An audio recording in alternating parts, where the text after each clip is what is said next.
estamos para mais um episódio do podcast Conversas sobre Cocó. E este é o último episódio desta nossa segunda temporada e por isso vamos terminar aqui em grande com uma convidada muito especial. Vamos fechar com chave de ouro a falar sobre amor próprio, autoestima e para isso nós temos aqui a psicóloga Helena Cardoso. Helena, podes-te apresentar, dizer-nos quem és tu, em que é que consiste o teu trabalho? Olá, antes de mais, obrigada por este convite maravilhoso. Adoro o nome do podcast, adoro o teu cognome de especialista em gogó, acho maravilhoso.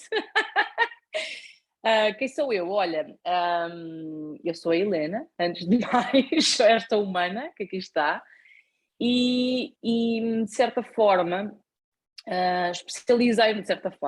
especializei-me em amor próprio, pelo caminho, através do atendimento, percebi que o meu oceano preferido para mergulhar era o amor próprio. E começando já por aí, há aqui muitas confusões de conceitos, amor próprio, autoestima, há aqui muitas palavras que representam uma mesma coisa. Eu gosto mais desta definição de amor próprio, porque o amor também é um dos meus principais valores, então eu fui por aí, mas podíamos lhe chamar autoestima sem problema nenhuma. E depois, debaixo deste grande guarda-chuva, há aqui uma data de conceitos e é aí que vamos mergulhar as duas, creio eu.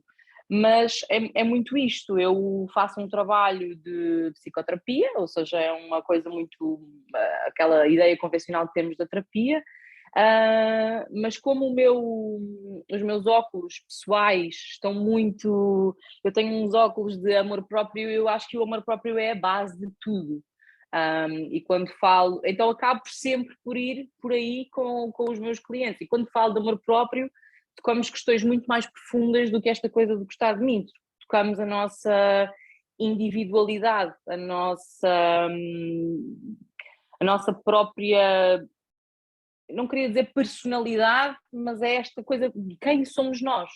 E isso é para mim a pedra basilar de todo o processo terapêutico, ou de todo o caminho de autoconhecimento e de todo o caminho de amor próprio. Então eu acabo por dizer que trabalho especializado em amor próprio, mas na realidade a minha especialidade são pessoas. Pois, exato, psicologia, psicólogo trabalha com pessoas, não é? Isso. Lá está, Sim, colocas... que surpresa! É muito giro isso que tu dizes, lá está, colocas os óculos do amor próprio, acaba por ser ali a base do teu trabalho, é muito giro. Olha, aqui quando nós falamos de problemas intestinais, que é aqui o nosso foco, né?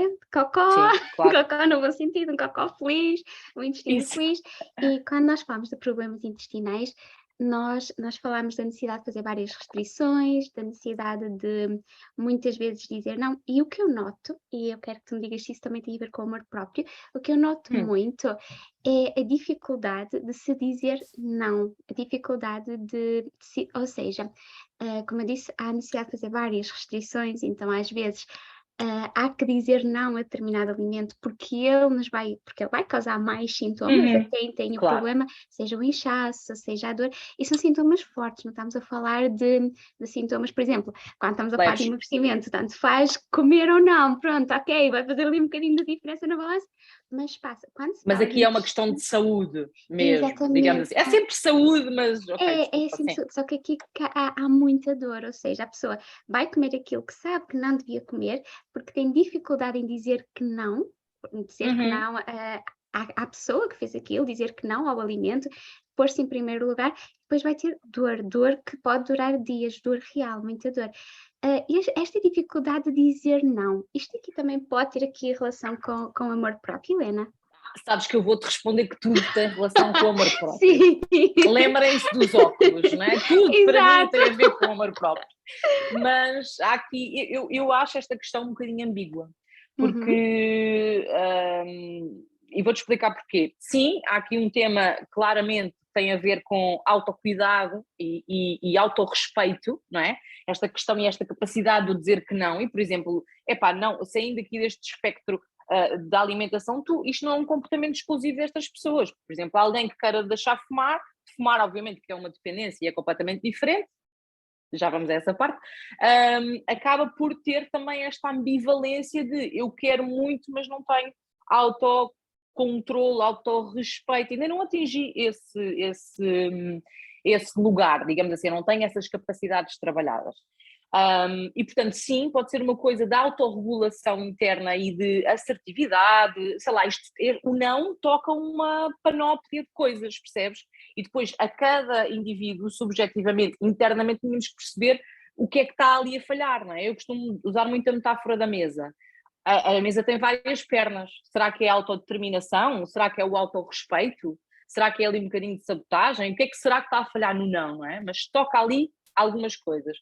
A ambivalência, neste caso, para mim, é para mim, e super compaixão por essas pessoas, porque a comida é uma forma de auto, não é compensação, mas de mimo, muitas vezes, não é? E principalmente numa cultura portuguesa, não é? Nós somos criados à mesa, e então dizer que não à comida, e isto envolve também uma componente social, de interação social, é e deve ser um desafio incrível, não é à toa, e a minha comparação não é, obviamente, de uma doença, é a questão da dieta, não é à toa que fazer dieta é tão difícil, porque nós andamos aqui a orbitar à volta da comida, até socialmente, e muitas vezes a comida traz esse reforço automático de preenchimento e até de um reforço emocional. Então percebes aqui esta ambivalência, há aqui uma...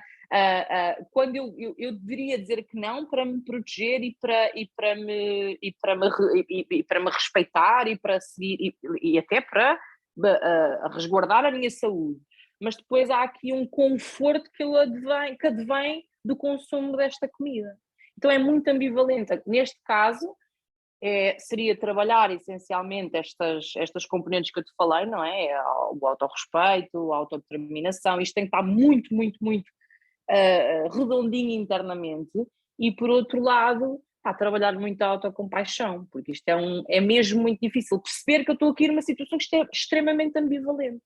E é muito giro tu falares sobre isso, sobre essa parte da própria autocompaixão, porque o que é que acontece? O que é que eu vejo nas pessoas que eu acompanho e nas minhas alunas, que eu tenho um curso para ajudar as pessoas com problemas intestinais, há essa dificuldade de dizer o não, não é?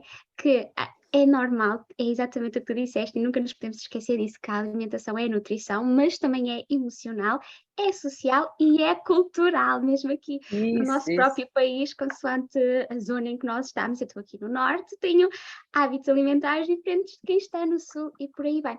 Mas o que é que acontece muitas vezes?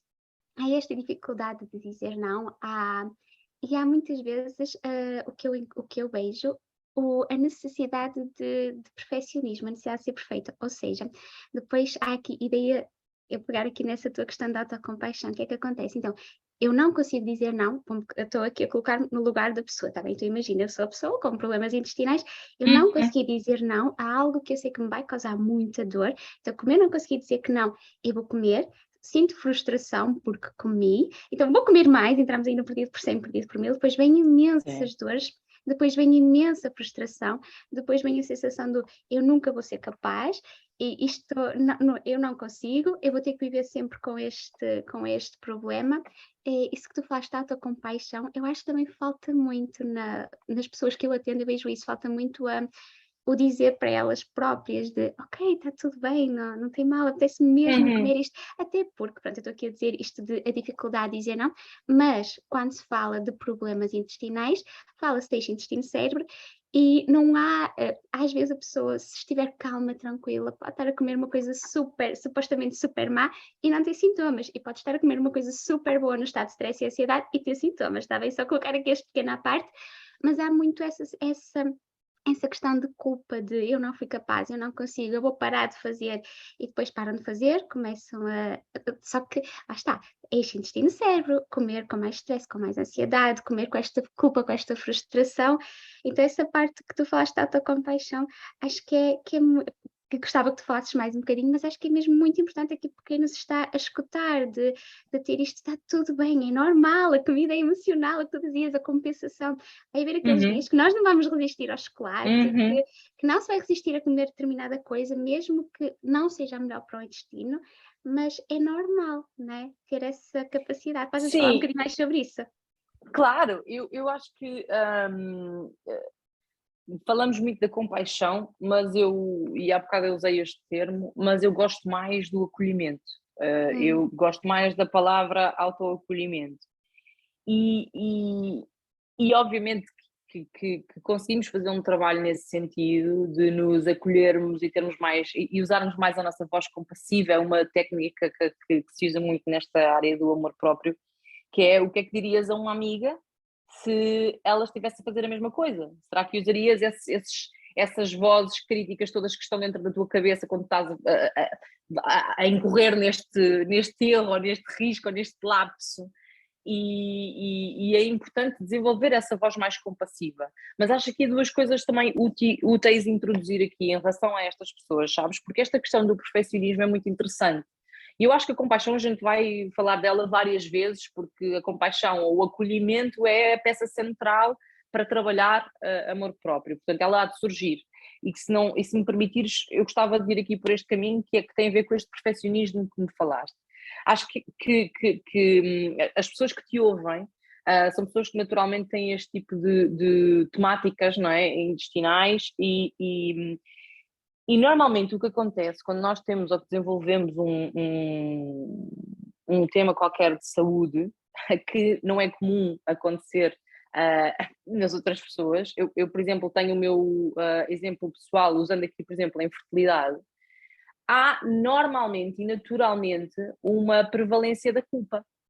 Ela surge naturalmente. Porque é que eu funciono assim? Tipo, pá, nem o meu corpo funciona certo. Tipo, sabes? E dá esta frustração e esta culpa de toda a gente pode comer pão e eu não. Pá, toda a gente consegue engravidar e eu não. Toda a gente. E esta culpa leva a uma. É preciso que as pessoas percebam que há uma compensação automática que tu fazes, que é o perfeccionismo.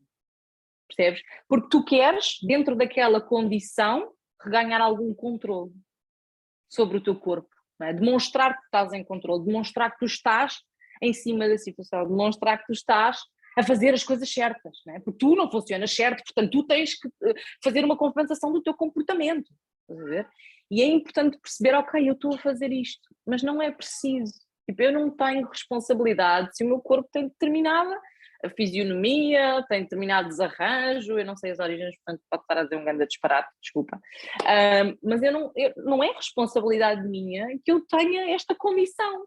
Então, porquê que eu estou em modo compensação, não há uma palavra em português, há uma que eu gosto em inglês, que é o overcompensation, porque é uma compensação, é sobre a compensação, ainda estamos a fazer mais do que isso.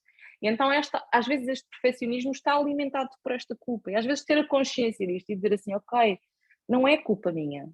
Isto não é culpa minha. Então eu não tenho que estar. Obviamente convém estar em controle e autocuidado e, não é, e seguir as prescrições, mas é perceber que às vezes eu estou a fazer este comportamento que tem origem nesta culpa. Isso é muito interessante, muito, muito interessante, lá está. Até porque essa culpa que não é trabalhada, não é? Que provavelmente quem nos está a escutar nem nunca parou para pensar sobre isso, e por isso é que é bom tu estares aqui para trazer esse tema, porque faz todo o sentido aqui associarmos o perfeccionismo, o querer fazer tudo certinho à culpa, e então essa culpa, ela acaba por ser exacerbada depois quando se sai do perfeccionismo, não é? Ou seja, a pessoa está a fazer, começou a cumprir aquele plano, começou.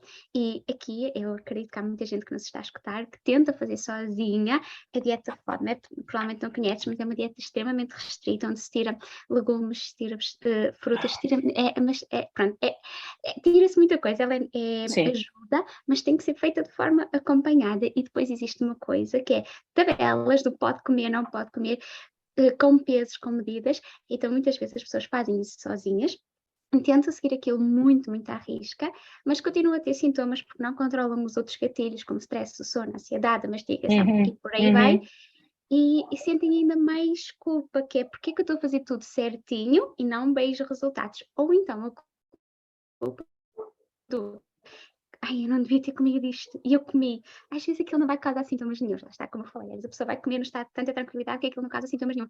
Mas só o facto da pessoa ter comido, ou de lhe terem dito que aquilo que ela comeu levava determinado ingrediente, já lhe causa ali tanta culpa, que ainda aumenta mais essa culpa que tu falaste, não é? Ou seja, ainda vai aumentar aqui mais esta necessidade de perfeccionismo e todos os problemas que Há daí vêm. aqui É muito uma curioso. questão, desculpa interromper-te, há aqui uma questão que Não, tu não. falaste há pouco e que eu também não te falei, que também pode ser um conceito útil para, pronto, para estas pessoas, que é, e isto é um conceito que eu trago de uma formação que fiz sobre dependência e não tenho a certeza se estes termos são certos, mas olha, aqui vai, que é aquilo que nós estávamos a falar há pouco do perdido por 100, perdido por 1000, se me permitires voltar atrás, que e é importante separar lapso de recaída. Estas são duas expressões que se utilizam muito na dependência, lá está, mas pá, se nos serve o conceito, a gente usa aqui também. Que é, uma coisa é eu comer uma vez, outra coisa é eu comer 20 vezes, não é? E aí tu conseguires ter esta consciência de não, ok, foi um lapso, está tudo bem, e não entrares ou travares antes do perdido por 100, perdido por 1000. Ou seja, percebes, ok, é diferente eu ter tido um lapso de eu ter tido uma recaída, no caso não se chamemos recaída, mas um comportamento consistente e repetido muitas vezes, porque aqui não estamos a falar de uma dependência, quer dizer, se bem que a comida tem reações fisiológicas e neuronais muito semelhantes a uma dependência, portanto, até poderíamos usar, mas pode ser útil também esta diferença entre estas duas coisas. E depois, relativamente àquilo que tu estavas a falar, de determinadas pessoas reagirem de forma diferente e depois tem a ver com o seu estado emocional e obviamente com o seu estado energético, o seu estado fisiológico, há muitos critérios e isto, nós todos somos pluri, não é? O amor próprio diz que está dividido em 4 grandes blocos e um dos grandes blocos é o autoconceito, que eu ligo muito ao autoconhecimento, ok? É aquilo que eu sei sobre mim mesmo. E agora, como é que eu estou a fazer esta ponte? Ou porquê que eu estou a fazer esta ponte? Porque, como tu dizes, e muito bem, eu posso comer uma coisa e estar num estado em que não me afeta, ou posso comer uma coisa e não me afeta, e outra pessoa pode comer e afetá-la de uma forma dramática. E acho que esta há de ser uma das primeiras coisas que estas pessoas poderiam fazer, que é autoconhecimento do seu próprio corpo, do seu estado emocional, do seu estado fisiológico. Obviamente são pessoas, acredito, super, super conscientes corporalmente, mas há aqui um mergulho que pode ser feito e isto pode absolver um bocadinho a culpa de eu não são todas as pessoas iguais.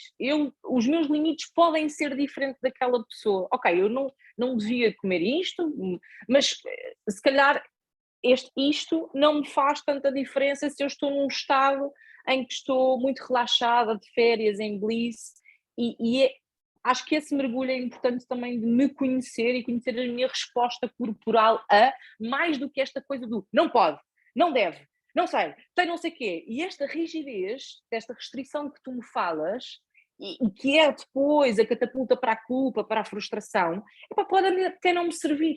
Então, obviamente com cuidado e isto é uma questão de saúde, mas alguma flexibilidade na adoção destes chavões.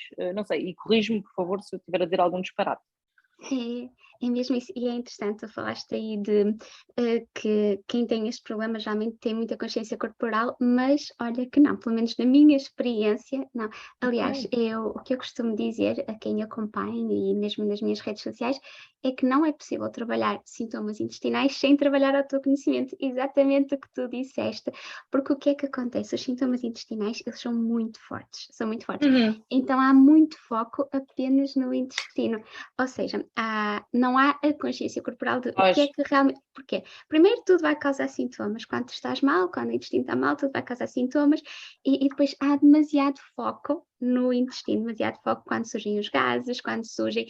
E demasiado foco no sentido de deixa de haver a normalidade da digestão, sabes? Ou seja, Uhum. é normal, quando no processo digestivo haver alguns gases. Só como há a memorização de situações que Sim. aconteceram em que aqueles gases se transformaram numa crise enorme de dor, então mal surgem os primeiros gases que até podiam ser normais de digestão, surge logo a ansiedade, né? Surge logo ali o medo de, ok, vai ser um dia horrível, vai ser um dia de crise, e isso, eixo intestino-cérebro, automaticamente o intestino, os sintomas intestinais vão aumentar. Então há tanto foco no intestino que deixa de Sim. haver foco no resto, exatamente o que tu estavas a falar, que é, e daí depois também haver tanta culpa, acredito eu, dessa parte não. Pronto, acredito que lá está, como há tanto foco no intestino, tanto foco do eu não devia ter comido aquilo, agora estou assim, às vezes não tem nada a ver, só que falta isso, falta o que tu falaste, o teu conhecimento de, ok, que é o que eu costumo dizer às Como é pessoas. que eu respondo? Como é Exatamente, que eu reajo? O que é isso, que. E acho que aqui pode haver esta permissão, e tu partilhaste o curso da Sophie comigo, fizemos juntas. E, uhum, desculpa. E, e aqui não é culpa, aqui é mesmo um trigger de ansiedade sim, sim, puro sim, e duro, não é? sim, Aqui o trabalho, e tu has também já ter falado imenso sobre isso, é literalmente contestar essas verdades absolutas e contestar esse lugar para onde nós vamos, não é? Nós vamos para um lugar automaticamente de, ok, isto aconteceu-me naquele dia, portanto eu agora vou ficar igual, e já estamos, sim, lá está, sim, em antecipação da dor e do desconforto, e se é, calhar hoje não estamos assim. Então, mas isto obviamente não é um trabalho fácil de fazer, não é? Parece que não, estamos aqui a claro que dizer, não, agora vou não, não ter medo, é natural não, que as pessoas... não, impossível. Mas é isso. E o que eu costumo e depois, junto com isso, o foco de e por isso é que por isso é que eu tenho este podcast também para trazer isso, para trazer estes temas, para abrir a mente de quem nos está a escutar. Uhum. Depois o foco fica muito na alimentação, no intestino e na alimentação, só e apenas, e não dá, e eu sou nutricionista, então, o meu foco é a alimentação. Eu trabalho a alimentação, mas não podemos ficar apenas na alimentação, porque se ficarmos apenas na alimentação, é mais frustração, mais culpa, mais ansiedade, e tudo isso, eixo intestino-cérebro, piora ainda mais os sintomas. Então, achei muito. E o Sim, que eu e é costumo dizer. muito... Sim, Desculpa, desculpa, desculpa. ia só dizer o que eu costumo dizer muito às pessoas é: ok, o sintoma surgiu. Primeiro perguntas, eu comi alguma coisa diferente? Houve alguma coisa diferente que eu comi no dia de ontem, no dia de hoje ou esta semana? Não, não comi nada. Ok, então a culpa não é da alimentação, sai da alimentação. Como é que te pergunta, como é que te estás a sentir? Como é que eu me estou a sentir? Porque isso também as pessoas não se perguntam, não é? As pessoas não se perguntam como é que eu me estou a sentir, como é Claro. que é sair aqui do foco da alimentação. Que vai aqui no fundo o que tu falavas, autoconhecimento, como é que este alimento interage comigo, como é que Uhum, eu me sinto, uhum, como é que esta emoção interage uhum. com o meu intestino, porque o intestino é um órgão extremamente emocional, ele é muito emocional, ele Claro, reflete e outras eu emoções. há pouco ia te interromper, exatamente por isso, que é, ok, nós podemos fazer essa ligação automática de, ok, isto foi a comida, mas se nós temos mil exemplos inversos, que é quando a emoção e o pensamento e o estado emocional interferem na comida, pode ser o contrário. Ou seja, se eu deixo, por exemplo, em casos de ansiedade, é mato quase todos, não é? Têm temas de processo digestivo, quase todos, quer dizer, não acho que. E portanto, esta associação de emoção ou estado emocional à reação intestinal ou digestiva é óbvio, imagina, eu se tenho se apanho uma grande camada de nervos por alguma coisa, se estou a meio de um processo digestivo, quer dizer, nós às vezes até nos irritamos e ficamos nauseadas, ou ficamos sem fome, tudo isto interfere no nosso sistema, então essa relação não é tão óbvia, né? Epá, eu acho que das maiores coisas que falta no geral, não só nas duas que têm este tipo de temáticas, é autoconhecimento emocional, né? O que é que eu sinto? Que coisas é que eu estou a sentir? E eu às vezes faço isto fazia mais antigamente, mas com alguns clientes, que é, pá, descreve aí umas emoções. Epá, e as pessoas têm a tendência de saber 3, 4, 5, 6. E a nossa paleta emocional é tão rica que nós estamos só a usar as cores primárias. ou a nomenclatura das cores primárias, porque claro que nós vamos sentindo, então talvez seja isto. Há muitas listas de emoções que vocês podem, por exemplo, abrir no Google, podem fazer um diário emocional e dizer eu senti isto, chegar ao fim do dia e quase como uma sopa de letras. Ai, olha, senti isto, em que situações? Só para ganhar um pouco de consciência e de autoconhecimento emocional. E isso ajudará muito a fazer essa ligação de quais são os gatilhos que também me levam a este estado físico, mas que não têm nada a ver com nutrição. E quais, pelo contrário, são as coisas, são os meus reforços. Quais é que são os meus super, tipo, as minhas poções mágicas, que é, eu quando estou em determinados estados emocionais, tenho mais dificuldade em sentir-me doente, ou o meu corpo está mais resistente por alguma razão. Então encontrar os que são os nossos pontos fracos e encontrar as nossas poções mágicas, porque as emoções fazem mesmo isto. E aí entramos outra vez no acolhimento que tu falavas há pouco, porque as pessoas, né, e eu espero que vocês façam isso do diário, das emoções, então muitas vezes vão chegar à conclusão de, ok, os meus sintomas intestinais são causados pela irritação, sempre que eu estou irritada fico super inchada, fico com imensos gases. Só que depois temos que entrar aqui no acolhimento da emoção, porque a pessoa vai perceber o gatilho, mas ele vai, ou seja, sempre que está irritada vai ter o inchaço, mas não consegue mudar isso, não consegue mudar o inchaço, consegue fazer, ok, este inchaço vem daqui, sei qual é o gatilho, sei o porquê, então eu não vou preocupar mais, porque o problema Pelo está aí menos dentro já não de dentro. estamos em culpa. Pelo menos Isso, já não estamos em exatamente. culpa. Pronto, vá, pelo menos já não estamos. E há clareza, sabes? Porque o que eu noto muito é que como não sabe o porquê, mas que era o que tu falavas há pouco, porque é que eu tenho, é a culpa, não é? Porque é que eu tenho isto? Eu não fiz nada diferente. E isso aumenta os sintomas a partir do momento em que, ok, eu sei que foi a irritação, que foi seja qual for a emoção, sei que foi isto, este foi o meu gatilho para eu estar inchada. Pronto, tudo bem, eu não consigo reduzir este inchaço agora, o que eu consigo pode-se usar assim umas estratégias nutricionais, beber um chazinho de cidreira ou afins, mas só o facto de eu sei que foi isto, eu não fico preocupada sobre, e aquele inchaço, imaginemos, está no inchaço de grávida de 3 meses, não vai passar por um inchaço de grávida de 6 meses. Basicamente é isso. E isso faz muita diferença, depois mesmo em questão de roupa e tudo. E dor faz E às muita vezes, diferença. só o facto de nós conseguirmos identificar a emoção faz com que o processo emocional avance, porque a emoção, assim como eu gosto muito de usar este paralelismo, a emoção tem que ser digerida. E é incrível estarmos a falar tantas vezes de comida e de nutrição, porque é isto. Só que nós não mastigamos a emoção. E se nós não mastigamos a emoção, ela não é digerida. Então aquela irritação fica aqui latente. E eu tenho que, nesse caso da irritação e da frustração, é perceber, ok, o que é que está por detrás disto. Mas isto seria um trabalho emocional mais profundo. Eu recomendo terapia, mas deixa-me só voltar aqui em relação a esta questão emocional, que é. E uma das coisas que eu tinha pensado para esta nossa conversa é, pá, contra factos não há argumentos. E se eu tenho uma perturbação intestinal ou uma qualquer questão física que mexa com a minha autoimagem, alguém que passou por um processo oncológico, alguém que tem uma deformação física, malta, contra factos não há argumentos. Esta é a tua realidade. E não vale a pena nós andarmos aqui a tapar o sol com a peneira e com estes grandes chavões do eu amo o meu corpo como ele é, quando, sim, a coisa passa por aí, mas antes de nós amarmos alguma coisa, temos que a aceitar. É muito como a metáfora que eu uso da conta a negativos. Eu não passo com um saldo positivo, eu tenho que neutralizar a minha dívida primária. E se eu estou em dívida comigo e com a minha autoimagem, com aquilo que eu acho de mim, com a minha saúde e com a minha doença e com o meu síndrome, eu tenho que neutralizar primeiro. E aqui entra a aceitação, antes ou a par do acolhimento. Ok, e contra factos não há argumentos. Há aqui uma condição física que vai mexer na minha autoimagem, ok? E eu tenho que trabalhar a aceitação neste aspecto. Não há, posso trabalhar obviamente a contenção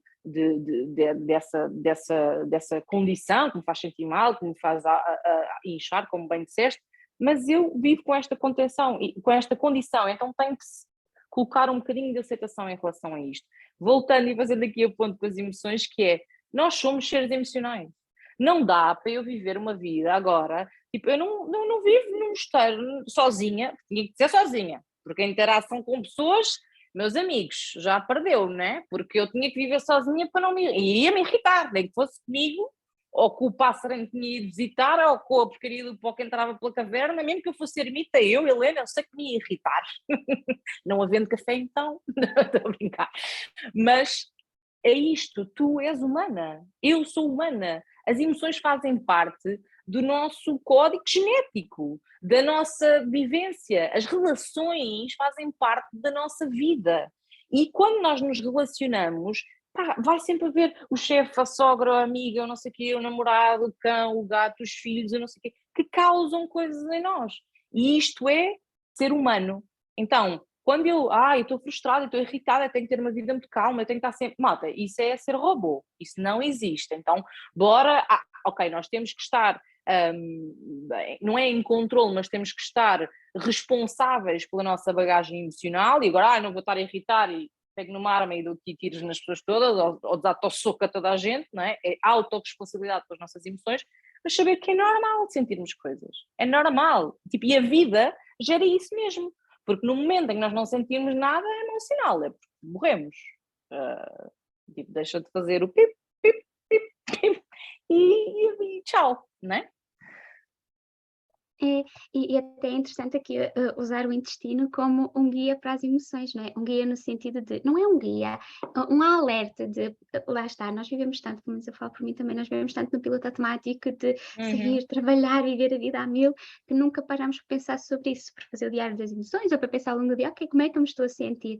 E às vezes aquele sintoma intestinal, quando fazemos a pergunta, ok, comi alguma coisa diferente, porque pronto, a alimentação é gatilho, mas a partir do momento em que eu não comi nada diferente, não é o gatilho alimentar. Então dá para utilizar aí o intestino, então, o sintoma intestinal, seja o inchaço, os gases, o que quer que seja, a diarreia, Como como, bússola. espera aí, que emoção é que eu não estou a Isso. querer ver, que emoção é que eu não estou a querer, ou não estou a perceber que estou a ter, não é? Dá para usar aqui assim muito o intestino como amigo, não como, Sim, como como inimigo, bússola, mesmo até como em, bússola, em assim. termos de regulação relacional. Eu sempre que vou ter com aquele amigo, depois venho um bocado mexida. Epá, então se calhar temos que questionar um bocadinho essa relação. Não é? Será que esta pessoa te está a fazer bem?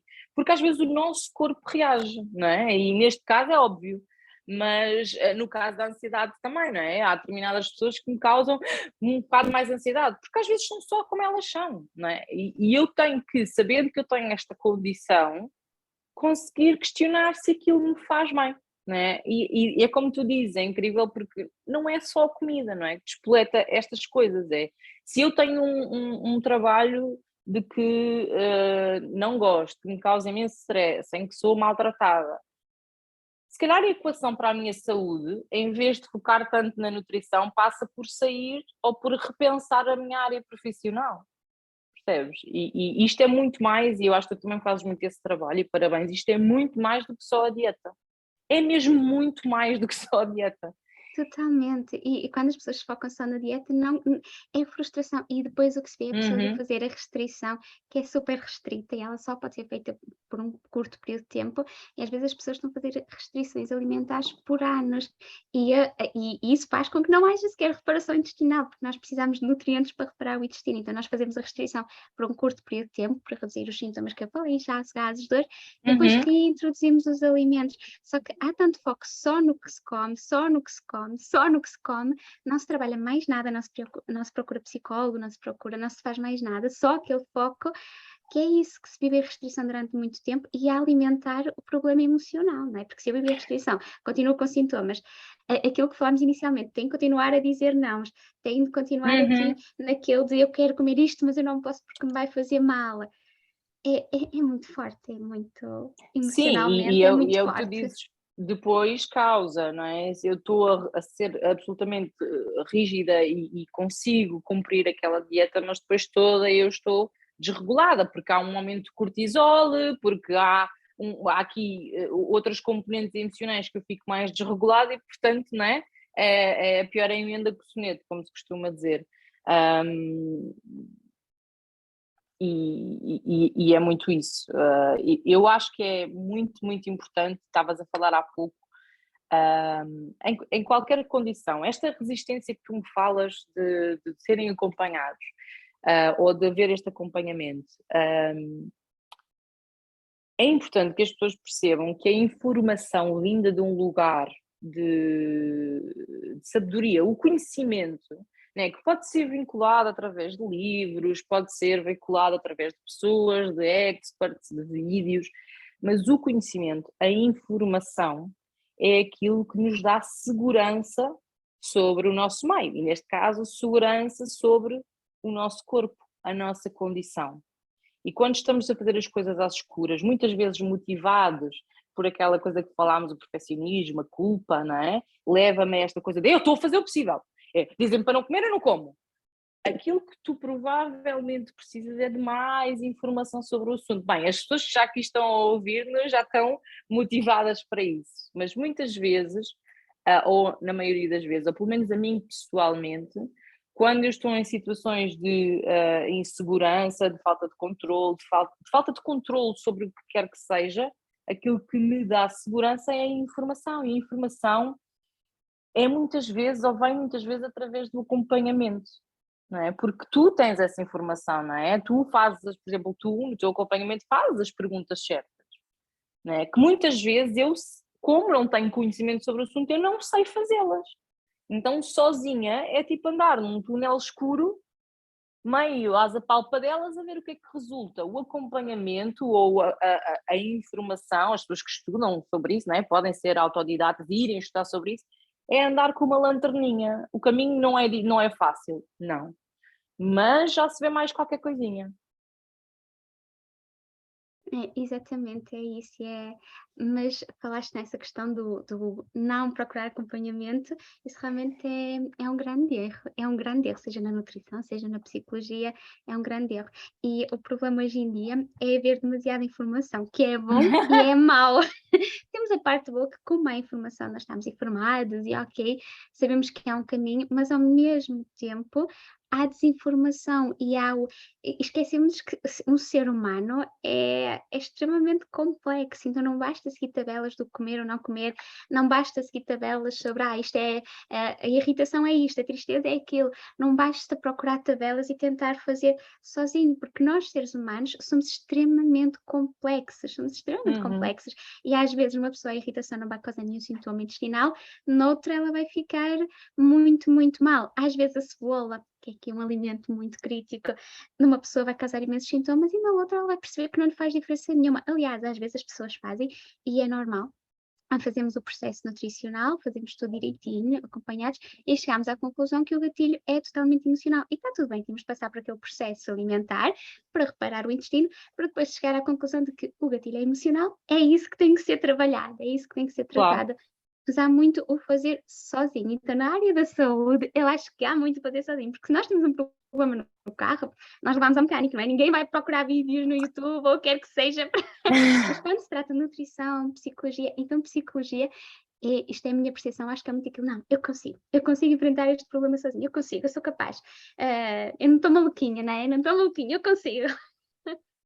Em relação eu volto normalmente, eu volto, em relação às pessoas que têm uma condição, eu acho que aqui a questão do perfeccionismo e do eu estou em controle sobre, pode motivar muito esta coisa, não é? É quase um grito da psique de dizer, ok, há aqui competência, eu sou competente, eu vou dar conta disto, não é? Esta coisa de eu vou lutar sozinha, eu não preciso. E isto não é consciente. Eu não acordo e digo, os nutricionistas não servem para nada, eu vou conseguir isto sozinho. Isto não acontece, isto não é um discurso consciente, mas é perceber que muitas vezes estamos numa luta sozinhos para nos provar a nós mesmos que somos capazes. E o mecanismo é um mecanismo inverso, porque nós, de facto, a autoeficácia, a autoconfiança, a competência, a capacidade é um dos pilares mais importantes do amor próprio. Mas chegamos lá mais facilmente e mais depressa com acompanhamento. Não é? Mas há esta ideia, se eu subir a montanha sozinha, eu vou dar conta deles, eu vou ser o... Isto, como eu digo, não é uma resposta consciente, mas pode estar a existir esta resposta de como o meu corpo se fragilizou, eu agora vou dar conta disto sozinho, é da minha responsabilidade. E não tem que ser. Nós também temos uma cultura, e não nos podemos alienar do facto destas culturas, falámos há pouco da cultura da comida, e nós temos uma cultura extremamente sofrida e extremamente mártir, e com características psíquicas de eu consigo, eu levo tudo à frente. Malta, mas eu estou aqui levo, dá-me uma mochila. Não, eu vou. É, quase a falecer. Não, eu vou. E então há muito esta cultura, não é? Nós vimos as nossas mães, as nossas avós, ia trabalhar, ia levar a casa, ia criar os miúdos, e não sei o quê, ia trabalhar de sol a sol, ia passar momentos muito duros. Então há esta ideia de eu consigo, eu vou conseguir, eu não preciso dar ajuda, isto é muito difícil, mas eu consigo. E pode ser mais fácil, malta. Pode ser mesmo mais fácil. Em termos emocionais e psíquicos, com acompanhamento psicológico, não é? A digerir todas as coisas da nossa história de vida, e pode ser mais fácil na área da saúde, na área deste tipo de patologias do intestino. Pode ser mais fácil. Um caminho acompanhado é sempre mais fácil de um caminho sozinho. Olha, e agora queria. Acho que o que tu disseste faz todo sentido. Acho que fica aqui uma mensagem muito forte para. É isso, é o síndrome do herói, não é? Não se chama, não tem esse nome, mas é aquela questão de nós queremos ser Sim, o herói, sim. de a jornada do herói e afins, que é muito inconsciente e que é muito importante quem nos está a escutar ter ter a consciência que é inconsciente, porque para não ver, ou seja, é normal acontecer, ou melhor, não é Uhum. normal, é como, mas não é normal, é uma coisa a ser trabalhada, é algo a ser trabalhado. Olha, e agora gostava de falar Diz-me, contigo sobre uma última questão, vamos. que é, como é que não é bem esta questão, mas vamos falar aqui um bocadinho sobre a questão, como eu te disse, são os sintomas, eles são físicos, Sim, então isso. uma das coisas, um dos sintomas é o inchaço, ou seja, Ok. a barriga quando se trata de inchaço gastrointestinal, ela fica mesmo tipo uma Yep. grávida, tá, fica a barriga de grávida, aqui vai depender do tempo da gestação, às vezes pode parecer mesmo uma grávida de 5 meses, de 6 meses, assim, uma barriga mesmo muito redondinha, e Uhum. estamos aqui muito na questão da aceitação do corpo, do medo da crítica, o medo de com ou sem dor, está bem que este inchaço, pronto, quando tem dor, temos aqui a parte física muito forte, mas às vezes só a Sim. questão do aspecto e o medo da crítica, o medo que alguém pergunte: "Estás grávida?", o medo de sair, há muito isolamento, por várias razões, não é, por várias razões, mesmo porque não se sabe o que comer, por medo de ter sintomas, outro tipo de sintomas, mas vai Uhum. muito esta parte mais física, que acho que também tem aqui muito a ver com o trabalho do amor próprio, não é? A autoestima, que, como tu disseste, também está aqui Uhum. tudo a mesma Uhum. coisa, sinónimos para o mesmo conceito. É possível trabalhar isto? É possível trabalhar esta aceitação sobre este sintoma? Lá está, claro que o ideal é nós reduzirmos o sintoma, mas quando se fala, por exemplo, síndrome de intestino irritável, que quem nos ouve tem principalmente essa condição, é uma condição crónica, não é possível Claro. muito bem. E quando se fala de sintomas intestinais, a parte emocional, e nós, como tu disseste, nós não somos robôs. Então vai sempre surgir sintomas. Pode ser uma vez por mês que aparece a barriga inchada, pode ser um inchaço, às vezes é um inchaço mais pequenininho, mas que está lá sempre, todos os dias, e há muito foco sobre esse inchaço pelo desconforto. O desconforto está lá, aquele inchaço, né? De eu não queria ter isto, eu não quero ter isto, eu não quero ter isto. É possível trabalhar isto, Helena, assim, em psicoterapia? Claro que cada ser é um ser individual, mas é possível trabalhar esta aceitação pelo corpo por Claro. este sintoma tão Claro que desconfortável? é. Claro que é. Antes de mais, deixa-me voltar atrás, porque acho que temos que começar pelo chapéu, não é? E depois vamos a esta parte, este sub-chapéuzinho específico que é a autoimagem. Nos 4 pilares do amor próprio, tu tens o autoconceito, que é aquilo que eu sei sobre mim, autoconhecimento, não é? A autoimagem, que é disto que estamos a falar, se eu gosto da minha forma física, digamos assim, pode não ser só física, mas nós tendemos a ir por aí. O auto-reforço, que é o merecimento, a minha. E o merecimento nós usamos muito para coisas, mas é se eu mereço ser feliz, não é? Se eu mereço ter uma boa vida, esta coisa de o quanto é que eu mereço carinho, coisas boas, não é? Auto-reforço, e depois a auto-eficácia, a autoconfiança, eu consigo, eu sou capaz. Neste caso, a minha primeira indicação era o que eu estava a te dizer há pouco, contra factos não há argumentos. Há um tema de autoimagem. Claro, vendo o amor próprio como uma mesa de 4 pernas, estás a trabalhar as pernas erradas. Primeiro, tens que reforçar as outras pernas. Porque é óbvio que tu te vais sentir mais vulnerável com a tua imagem. É óbvio, alguém que faz um processo oncológico e que perde o seu cabelo, é natural que se sinta vulnerável fisicamente. Contra factos não há argumentos, não vamos dizer, eu amo-me assim, eu gosto muito de mim assim. Epá, não, eu gostava muito mais de mim com um cabelo. E às vezes estes chavões, como eu te disse, eu amo-me exatamente como eu sou. Ok, sim, mas o eu amo-me é muito mais do que a minha forma física. Então trabalha a tua identidade, conhece-te a fundo, o que é que tu gostas, quem é que tu és, como é que é qual é que é o teu tipo de humor, que tipo de coisas é que tu és expert. Eu, por exemplo, adoro Harry Potter, qual é que é a tua... Há pequenos, eu estou a dar um exemplo, mas desculpem o autocentramento, mas há pequenas especificidades da nossa identidade que valem igualmente, eu não vou dizer tanto mais, mas valem igualmente como a tua imagem física. Então foca-te nessas coisas, quem és tu? O que é que tu trazes ao mundo, para além do teu wrapping, do teu embrulho, do teu corpo? Quem é que tu trazes? E quando tu estiveres muito mais conectada com essa questão de quem é que eu sou, quem é a minha identidade, este peso que temos na autoimagem, este cartão de apresentação, não é? Perde força. Porque quando eu vou ao café, naturalmente, se eu não digo nada, se eu não abro a boca, o senhor do café está-me a julgar pela minha imagem. Mas se eu lhe dou um sorriso, se eu lhe dou uma boa palavra, se eu mando uma piada, se eu digo alguma coisa, eu vos garanto que a parte da autoimagem perde força. Porque nós relacionamos com pessoas, não com bonecos, nós não somos avatares.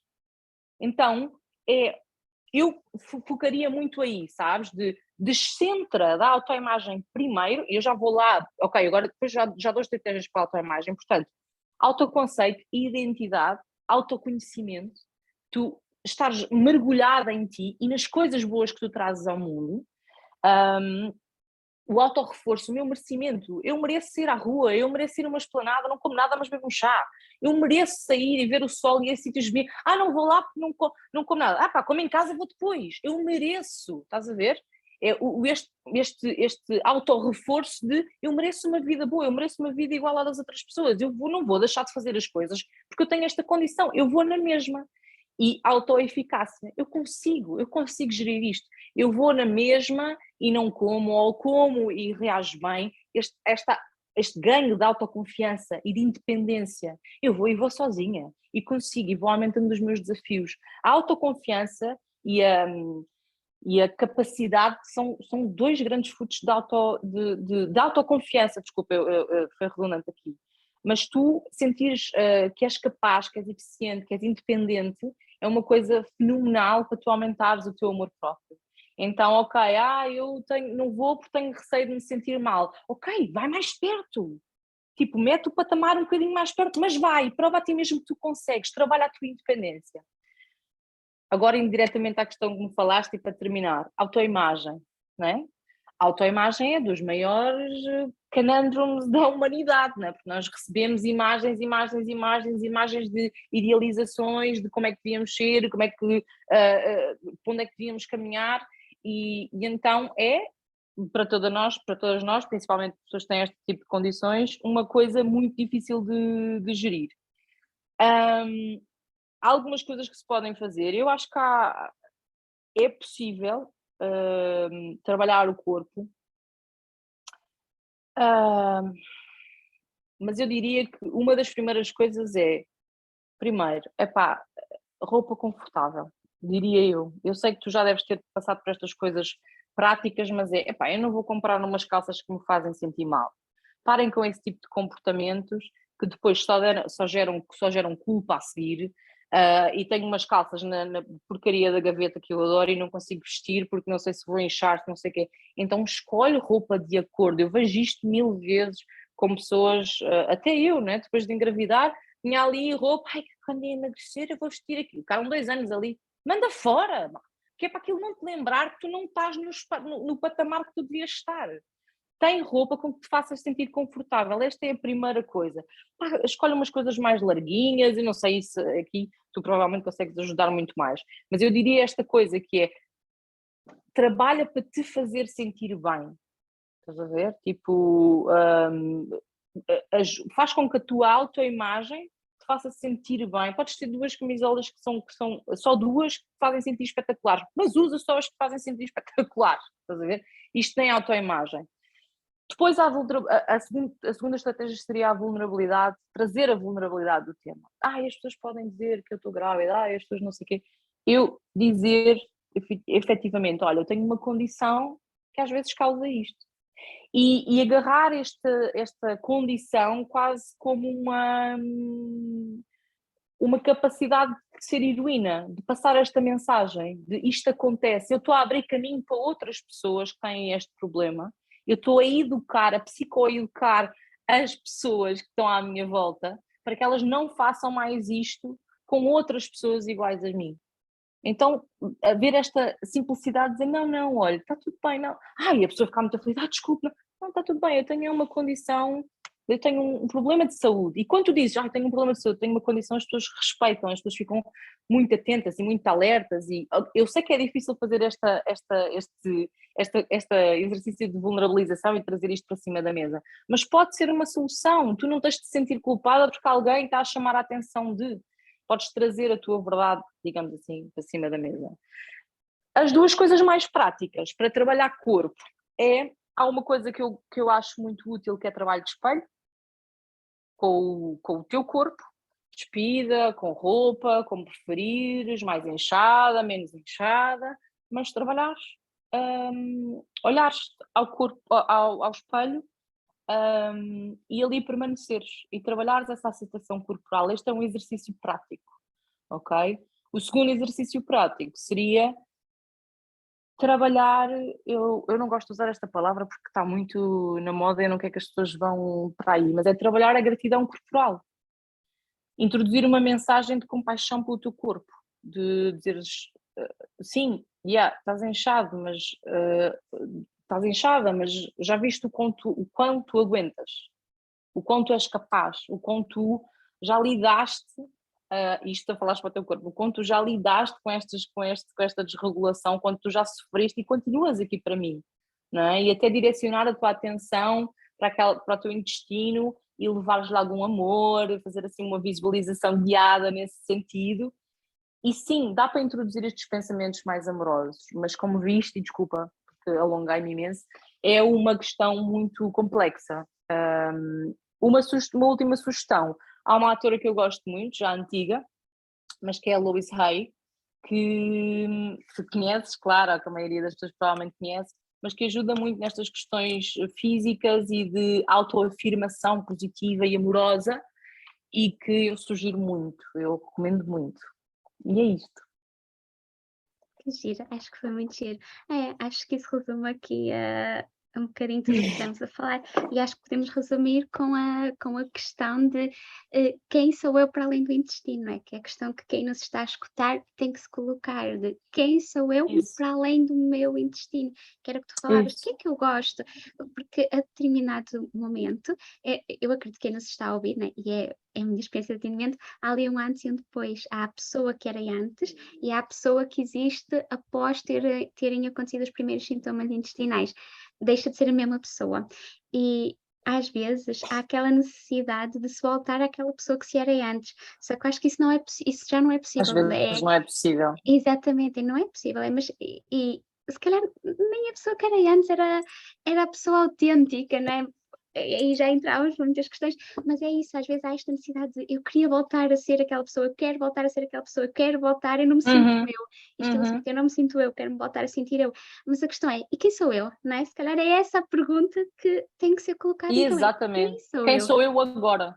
Exatamente, quem sou eu agora? Quem sou eu para além do inchaço, para além da dor, para além dos gases, para além da diarreia, para além da obstipação? Quem sou eu? O que é que eu gosto? E tirar o foco, fica aqui esta mensagem para vocês neste episódio, de tirar o foco do intestino, tirar o foco dos sintomas. Eles estão lá, eles são desconfortáveis e não estamos a desvalorizar de todo, porque são sintomas mesmo reais, são sintomas reais. As pessoas com estes problemas são super incompreendidas, porque... Justamente quem tem síndrome do intestino irritável, porque supostamente está tudo bem, é um problema funcional, ou seja, nas análises está tudo bem. E são condições muito incompreendidas, os sintomas são muito reais. Agora a questão é, se continuam apenas focados no intestino, se continuam apenas focados nos sintomas, nunca vão sair deles, ficamos na roda do hamster, ficamos sempre ali no mesmo, porque é isto, intestino-cérebro, não há como fugir, intestino, órgão emocional, então precisamos de tirar um bocadinho o foco dos sintomas. Ok, eles estão lá, eles são desconfortáveis, eles existem, a tua barriga realmente está inchada, mas vamos sair um bocadinho daí, vamos trabalhar os pilares que a Helena falou, vamos trabalhar a equidade, vamos trabalhar tudo o resto, e depois, ok, muitas vezes, provavelmente o que vai acontecer, e o que acontece, né, quando se começa a trabalhar, a tirar o foco do intestino, é que os sintomas começam a diminuir. A Então, diminuir. depois é uma bola de neve positiva, lá está, porque estamos a trabalhar este intestino-cérebro, então automaticamente os sintomas começam a diminuir. Alguma mensagem final para quem nos está a ouvir, Helena? Olha, não, eu acho que cobrimos um pouco tudo, mas estavas há bocadinho a falar desta coisa do desfocar do intestino e eu diria integrar em mim. Estás a ver? Estavas a falar, eu estava a imaginar uma estrutura com duas pernas, não é? E ok, temos que reforçar mais uma outra, e se calhar temos é que integrar as duas e perceber que o meu intestino sou eu, mas eu estou antes do meu intestino. Eu preciso de me explorar antes, em vez de estar só focada numa parte micro, ir para mais macro, não é? Ir para a identidade, ir para quem é que eu sou, quais é que são as minhas emoções, quais é que são os meus pensamentos, quais é que são os meus padrões emocionais que estão aqui a acontecer, a minha história de vida, e tudo isto influencia o micro, que é o meu intestino. E muitas vezes estamos só mergulhados, não é? E não conseguimos ver. É aquela velha frase do quem está na floresta, quem está a árvore não consegue ver a floresta. E então talvez é isto que tu disseste, e terminando, é exatamente isso, eu sou muito mais do que o meu intestino, e o eu tem muito impacto no meu intestino. Exatamente, é aqui, é bidirecional, mas é muito isso. Yeah. Acho que fica aqui a mensagem para o último episódio desta temporada. Acho que terminamos assim em grande. Parabéns por esta temporada, Obrigada. parabéns! E acho que terminamos assim em grande, lá está, com esta mensagem de tu és muito mais do que o teu intestino, tu não podes ser definida pelo teu intestino. As duas são reais, não estamos a desvalorizar, não podes desvalorizar, mas tens que sair dele, tens que sair do foco do intestino, do foco de o que posso comer, o que não posso comer, e ir muito, muito, muito mais além. Lindo, Muito acho mais que além. trabalhámos, acho que acabámos assim Acho que numa sim. nota mesmo fixe. Tu és muito mais do que o teu intestino, tu és muito mais do que todas as outras coisas, mas é uma mensagem muito bonita mesmo. Sim, acho que sim, porque há aqui tanto foco no intestino, no problema, que Sim, desfocamos, sim, temos que sim, ir é para a isso. solução, temos que sair do É problema e isso. ir para a E podíamos solução. dizer isto para qualquer condição. Tu és mais que a tua Exatamente. depressão, tu és mais que o teu trabalho, tu és mais que a tua ansiedade, tu és mais que a tua vida amorosa, tu és mais que o teu propósito de vida, não é? Nós somos mesmo muito mais. E às vezes é preciso vir para nós. Que E é bom. isto. Obrigada, Helena. Eu vou deixar então aqui os contactos para mesmo do Instagram da Helena, para quem quiser acompanhar e acompanhar assim mais um bocadinho sobre este trabalho de amor próprio. Helena, Yes. muito, muito, muito obrigada pela tua Obrigada. presença e pelo teu tempo. Obrigada, Patrícia, mesmo, por este convite e por este trabalho tão bonito que tu fazes e tão necessário mesmo. Obrigada. Por mais cocós felizes. Sim, concordo.